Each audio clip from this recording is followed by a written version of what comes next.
Ya, sahabat Indonesia, masih di kanal TV Anak Bangsa Hot News.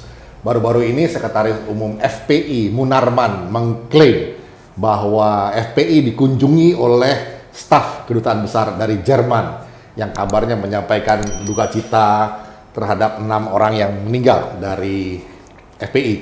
Nah, apa latar belakangnya dan tentu ada implikasi sosial politik juga dari peristiwa ini.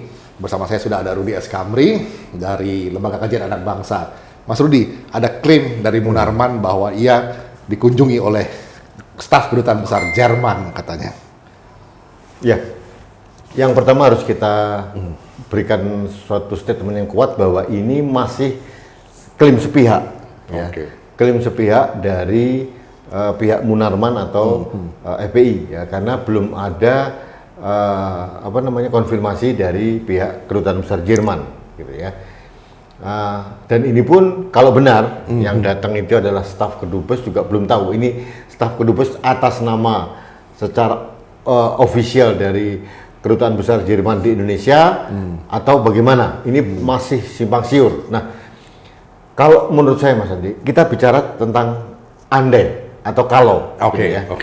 Kalau ini dikatakan oleh Munarman itu tidak benar, nah ini berarti untuk kesekian kalinya Sekretaris Umum FPI ini membuat ujaran palsu atau hoax, gitu ya.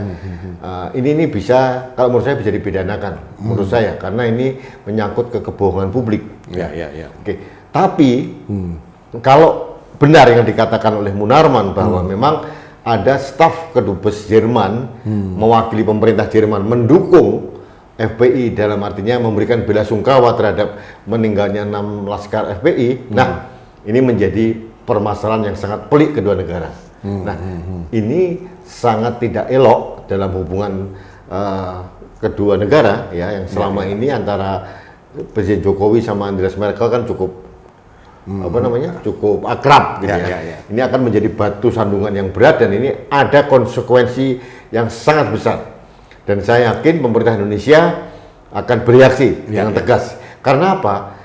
Terbunuhnya 6 laskar FPI ini kan masih dalam proses penyelidikan, pengusutan dari pihak kepolisian maupun dari Komnas HAM. Nah, belum ada hasil yang pasti.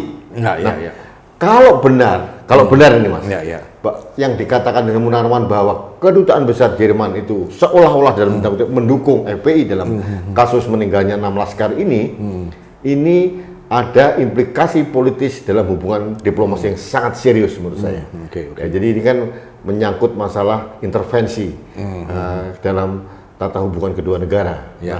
Tapi Mas, di luar kalau yang tadi, saya pribadi punya feeling apa yang dikatakan Munarman itu jauh dari kebenaran. Nah, makanya kita tunggu hari Senin nanti apakah ada klarifikasi atau konfirmasi dari kedutaan besar Jerman. Baru setelah itu kita bisa bersikap secara resmi, secara serius. Tapi ini saya kok agak ragu ya Mas ya, karena ada rekam jejak ini Mas. Selalu bohong. Ya, rekam jejak yang harus dipertanyakan kredibilitas dari statement dari Pak Munarman ini. Tapi kita lihat saja. Yang jelas dua-duanya ini mengandung konsekuensi yang logis, ya. Artinya kalau dia bohong, berarti kita bisa melaporkan kepada pihak polisi bahwa Pak Munarman ini melakukan kebohongan publik. Nah, tapi kalau itu benar, berarti ada implikasi serius antara pemerintah Indonesia dengan pemerintah Jerman, dan ini domainnya adalah Menteri Luar Negeri. Jadi kalau katakanlah dia ternyata tidak benar, atau hanya ada kunjungan 2 orang yang hanya mau jalan-jalan ke sana, ini seolah-olah kayak FPI atau Pak Munarman mau menggeret dunia internasional dalam peliknya konflik di FPI dengan negara gitu. Nah, Mas Andri, kalau kita lihat narasi atau statement dari Munarman dari awal terjadinya kasus itu kan dia selalu ingin menarik masalah ini ke dunia internasional. Dia menggunakan isu HAM itu extra judicial killing, ya. Jadi ini ingin menarik ini menjadi HAM internasional, dan ini bagi saya tidak bijak, ya, karena Komnas HAM pun sudah bergerak sebetulnya. Itu dia. Komnas HAM itu kan institusi resmi negara, bukan pemerintah loh, ini negara. Jadi artinya Presiden juga memberikan ruang kepada Komnas HAM dan juga kepolisian didukung, sama-sama didukung. Ya, itu dia. Itu yang untuk mencari kebenaran yang hakiki dalam kasus ini. Ini memang apa namanya Mas, semacam strategi komunikasi dari Munarman ya. Berusaha membangun opini publik Opini aja. publik internasional gitu, menarik publik. Nah, saya kira tidak akan semudah itu. Makanya sekali lagi saya katakan, saya pribadi agak meragukan kalau Angela Merkel dalam kanselir Jerman ini mau ikut campur ya, untuk urusan dalam negeri Indonesia. Ini kan masalah domestik yang belum selesai gitu kan ya. Ini tidak akan mau. Apalagi Indonesia dan Jerman masuk ke G20 kan, sama-sama anggota G20 kan. Dan Eropa anggota G20 itu menganggap Indonesia itu ini negara yang sangat strategis gitu. Jadi mereka tidak akan mengorbankan hal seperti itu. Kalau saya yakinnya adalah itu. Tapi Mas Andre, sekali lagi kita tunggu hari Senin. Apakah ada klarifikasi atau konfirmasi dari Kedutaan Besar Jerman? Jangan-jangan ini dubes dari Jalan Jaksa main ke sana, gitu kan. Tapi kita lihat lah, kita belum tahu lah sih Mas ya. Tapi menurut saya terlalu dini kalau seorang Munarman memberikan klaim seperti itu. Dan ini mungkin Munarman pintar juga Mas. Ini kan hari Sabtu, gitu.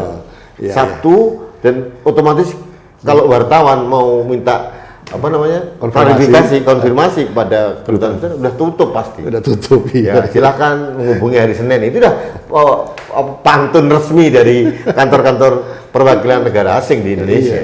Mereka hanya bekerja pada office hours. Jadi ini hanya kayak semacam strategi buying time aja gitu ya. Dan ini adalah strategi komunikasi publik yang ingin dibangun Munarman kepada orang-orang yang mungkin mendukung dia selama ini dan kepada basis masanya dia. Atau kepada bohirnya. Itu yang utama tadi pada bohirnya tadi, yang kedua masalah dengan basis masanya dia. Bahwa dia masih eksis. Ini kan sebenarnya begini Mas, kalau boleh jujur dalam berbagai pertempuran, kalau kita bicara pertempuran nih Mas, ini kan kalah terus ini Mas ya. Kalah terus kan. Rizik Syihab mau bertahan, mau tidak mau datang, melakukan pembangkangan hukum, ternyata menyerah. Gitu kan, Kemudian yang terakhir kemarin aksi 18/12 kalah, gagal total juga, berantakan skenario-nya. Dia bilang malas urusan dengan jadi rejim yang bungis lah mengatakan. Nah, yang berikutnya ini adalah strategi lagi Mas, adalah membangun seolah-olah ini menjadi spotlight dari dunia internasional, dan ini bagi saya strategi. Jadi mungkin mudah-mudahan hanya kita yang merespon gitu ya. Yang lain biar saja, kita tunggu saja hari Senin. Dalam hal ini kita tidak bisa menjudgment Munarman salah atau benar, bohong atau tidak. Kita tunggu saja hari Senin. Dan masing-masing ada konsekuensinya gitu. Masih luar biasa. Saya kira itu Mas Andri. Kalau satu lagi terakhir Mas, ini nggak ada hubungannya dengan konspirasi global internasional untuk apa namanya yang proyek balkanisasi Indonesia nih. Terlalu jauh itu ya. Kalau menggunakan balkanisasi proyek proksinya, kalau FPI terlalu kecil lah Mas. Terlalu kecil ya. Jangan membuat FPI itu besar itu. FPI itu kecil sekali dan beberapa negara sudah memasukkan FPI menjadi organisasi teroris kan. Ini meskipun itu belum valid ya, tapi di Indonesia juga belum membuat statement seperti itu.